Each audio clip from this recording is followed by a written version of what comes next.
So let's talk about how this works. You could possibly set up an arrangement with an advisor to give them share compensation.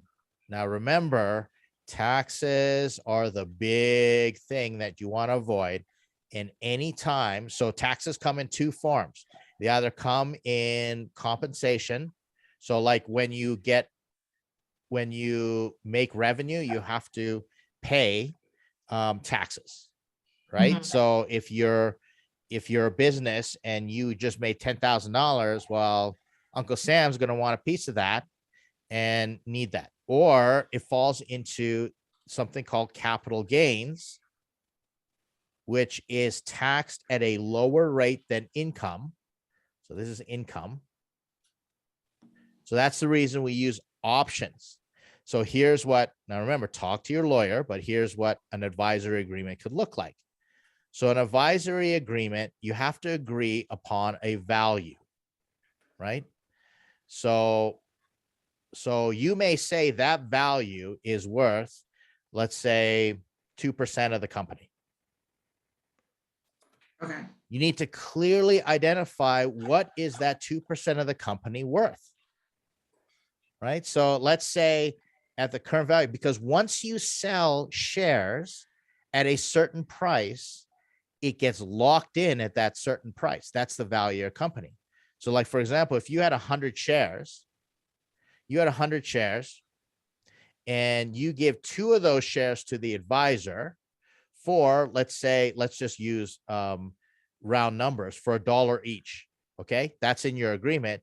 Your company is now worth $200. Okay. So this is just simple math. There's dilution, all this stuff, everything that comes into it. Right. How's it worth 200 if it's 100 shares at $1? Oh, sorry. You give them 2 shares, $100. You're right. Okay. Thank you for correcting my math. $100. All right. But guess what? Every other shareholder, now say you own 98 of those shares, your shares are worth $98. Right. Now that's fine and dandy when you're just dealing with you and another advisor. But let's say you've got other shareholders and they bought in shares at $10 and you're giving an advisor share at $1. That's, that means you've devalued their company, and all of a sudden their shares, because your shares are worth the latest price that were sold. So now you have to start figuring out, how can I get these shares to the advisor? So there are a few ways that you can do it. So sometimes people structure in-kind agreements, or, it's like a trade, quote, a trade. This is what I've done before. So say the advisor gives me, let's say, $10,000. We value their advisory at $10,000 for the year. Then what I say is, okay, I will convert those to shares. But here's the thing. Okay. As soon as they get those shares, $10,000 worth of shares, then they have to write off there's a taxable event. So they say, okay, basically they have to pay taxes on $10,000, because that's what it's, even though it's not liquid, they have to pay taxes on $10,000, because there's a paper trail saying, I gave this advisor X amount of shares and it's worth $10,000. Uncle Sam does not care whether you got chickens, fruit baskets, beanie babies, or whatever. They want you to calculate what those taxes are. And in your corporate minute books, if it's $10,000, well, they're going to want $10,000 to be factored into taxes.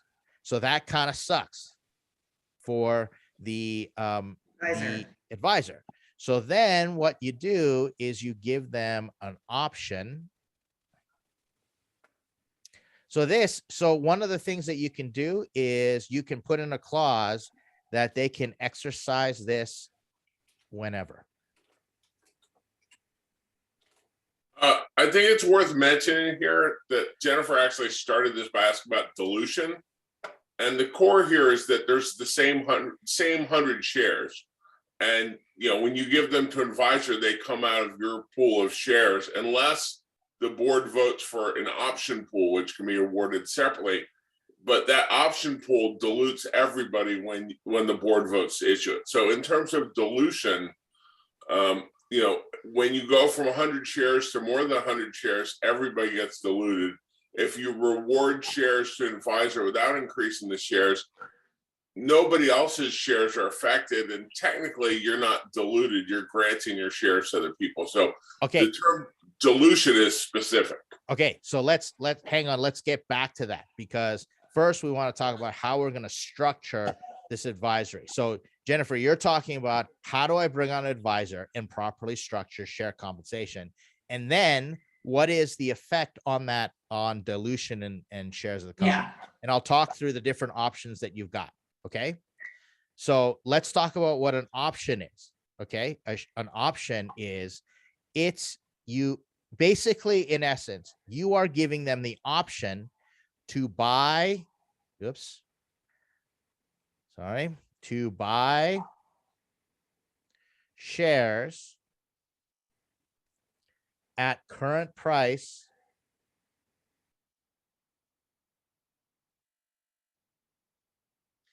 later. Okay. So in essence, let's say it was, you know, you're at $1 a share. Let's use this example. So what you do is you say, I'm going to sell these shares, promise these shares to you, give you the option at $1. Okay. Times whatever, you know, shares, let's say 100 shares. Okay. So that's locked in. 2 years down the road, those shares are worth $2 each. But guess what? If they pay $100 for 100 shares at $1, they're actually getting $200 worth of shares. Right? So then that's when they want to exercise that option. But that's where capital gains starts coming in. The taxes, yeah. Yeah, because now Uncle Sam's saying, hey, you paid $100 for a $200 asset. That $100 that you have gained needs to be taxed. Okay. Okay. Not So that taxed on the first 100, or are they? they're not taxed. That's the best part, because you've actually invested money. And if you've held on, like, for example, taxes happen at all different times. Taxes only happen when you realize those shares, right? Okay. So it's, let's say, for example, they held on to those shares for a long time before selling them. But if they exercise the option and flip those shares right away, they would get taxed on the extra $100 they've made. And then they would pay a lot more tax if they held on to it. That's just the way different countries have different tax laws. This is one of the unique things about the US tax system. So I can't give a new advisor just a fast agreement and call it a day. Yeah, sure. You can give them whatever you want. And you could say, here's the agreement. But then once you hit this milestone, we'll actually officially paper up an agreement. It's called a memorandum of understanding, right? Or you could actually do a legal contract saying, at this point in time, we will issue you, you know, this amount of shares or these options, et cetera. And so you can have an interim agreement to get them on board faster. How do I figure out what my options are worth? You have to figure out the value of the company. This goes to what Jonah said. Okay. So I'm going to save this and I'm going to explain how you start to figure that out. Okay. So let's say, so when you have shares and you have a cap table, let's say, you know, if you have, so here's you, Jen, and let's say you have 100 shares total. Okay. And you own them. You own 100% of the company, 100% of the company. If you want to issue more shares, you either have to, you have two options: sell direct or create more shares,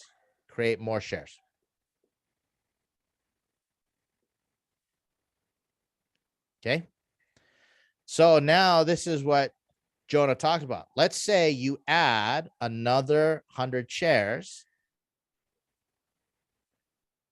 If you own 100 of those shares and there are now 200 shares total in the company, how much of the company you own? Wait, so if they're, now say that again? So if you own 100 shares and there are 200 shares total in a company, how much do you own? Oh, 50%. Yeah. So you would be diluted. Jen would be diluted.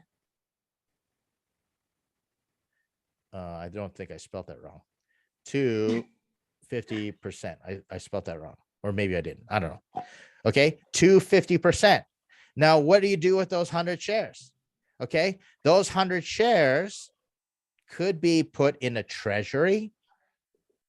So a lot of times companies put shares in treasury, which is kind of just, you know, bank account for shares for whenever, or like an options pool. But now you have to remember you own 50% of the company, right? And if those shares, if you have 200 shares and that company value doesn't go up, if you don't have a thing, and this is arbitrary because you can say, oh, you know what, we're creating X amount of shares and we're selling them at $1. Well, let's say you were at $1 per share. Okay.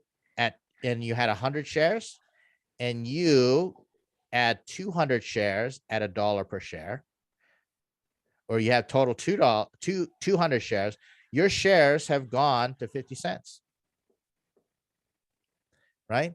So Yeah. now what you want to do is you want to be able to justify, okay, we're selling the new shares at $1 a piece or more, which increases the value of the company.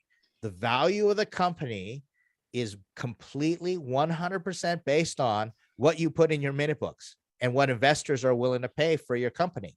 Until you're a public company and the public decides based on how they buy your shares, it's all a private transaction. You have to decide, you know, what that looks like. So that's pretty much the way that you know, share dilution and What all that about, stuff works. what about, so if I'm diluted 50% and let's say somebody has, I'm making this up. Let's say that of the 100 shares, I own 90 and someone else owns 10. Yeah. I would need to dilute them to 5 as well in this scenario. Okay. So those are the next things that you know. The more you add shares, it's just simple math. Say you went from 200 shares to 400 shares. Everybody then gets diluted by half again, because you've doubled what's called the float. So that's where it's working. And there are programs out there that will help you determine that, determine dilution, calculate dilution, you know, all that stuff. But that's how shares have to work. Unless you're selling shares direct, anytime you add more shares, and remember, okay, I'll save this as well. Now, remember, there are different types of shares that can be added in. For example, you can have your class A preferred, you know, Yeah. with preferred voting. And then say you want to give somebody shares where they can get profits, but that you don't want to vote, you can do class B, non-voting, right? So with your advisors, which shares do you want to give them?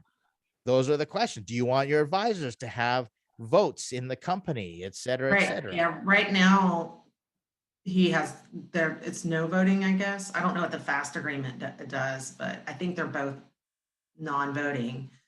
Yes.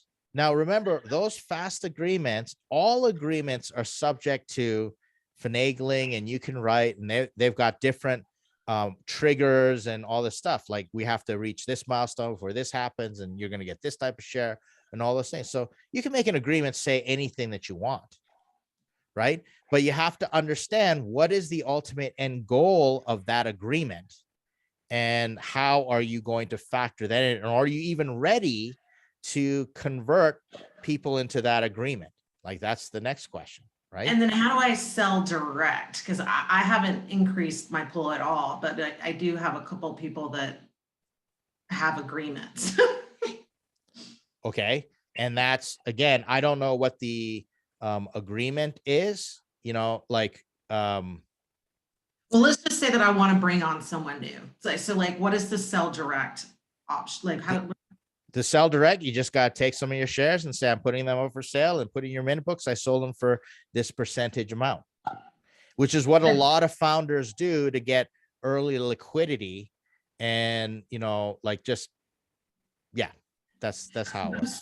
But they wouldn't be buying anything from me right away, right? Like if I just give them 1%, right? Like, and again, I'm just making up numbers, but to make it easy, let's say I have 100 and I give them 1% and someone else has 10%. Am I only taking out of my 90? Yes, you get diluted, or no, you don't get diluted. You lose your ownership and control, and they gain 1%, you lose 1%, and then nobody else gets affected. It's only when you add more shares to the float, that's when everybody gets diluted. Okay. Now remember, a fast agreement is something, it's, founder, advisor, simple, something like that. Was it founder, advisor, standard template? Yeah. It states that once we hit a certain point, we're going to talk formal compensation and these things start to come into play. So remember, fast agreements lead to formal agreements. Look, a SAFE converts from debt to equity, then all the paperwork comes into play. So you can still use a fast agreement, but don't put into an agreement or structure a fast agreement something that you can't deliver, that's not set up, and say, oh, let's just kick the can down the road. Very dangerous. So if I'm saying I'm giving this person 1%, I'm giving them a fast agreement and that comes out of mine, but you're saying they need to buy it from me. They have to buy it from you. They have to spend money with me. But it could be 0.0001 cent per share. There has to be some value on your minute books that they receive the shares for, or you do an in-kind trade and then they're going to pay tax on it. So you can say, listen, they gave me $100 worth of advice and I'm giving them $100 worth of shares. There has to be some financial record denoting the value of that transaction. You can't just start, being Oprah. You get shares and you get shares and everybody gets shares. You can't do that, or else you really screw up your minute books from a legal perspective. Your whole cap table gets thrown into chaos. So if someone gave me in kind last year, but we just still haven't wrapped up the agreement. Doesn't matter. Doesn't matter when it's delivered. It's whenever the agreement is signed, right? And then it's whenever the compensation gets received and what tax year it goes into. Okay. All right. Talk to a lawyer and an accountant, but that's your general, those are the factors you have to start thinking of. Okay. Awesome. And then I'll save another day for when someone gives you big money. Okay. Sounds good. Yeah. We'll talk about, hopefully we can talk about that sooner than later.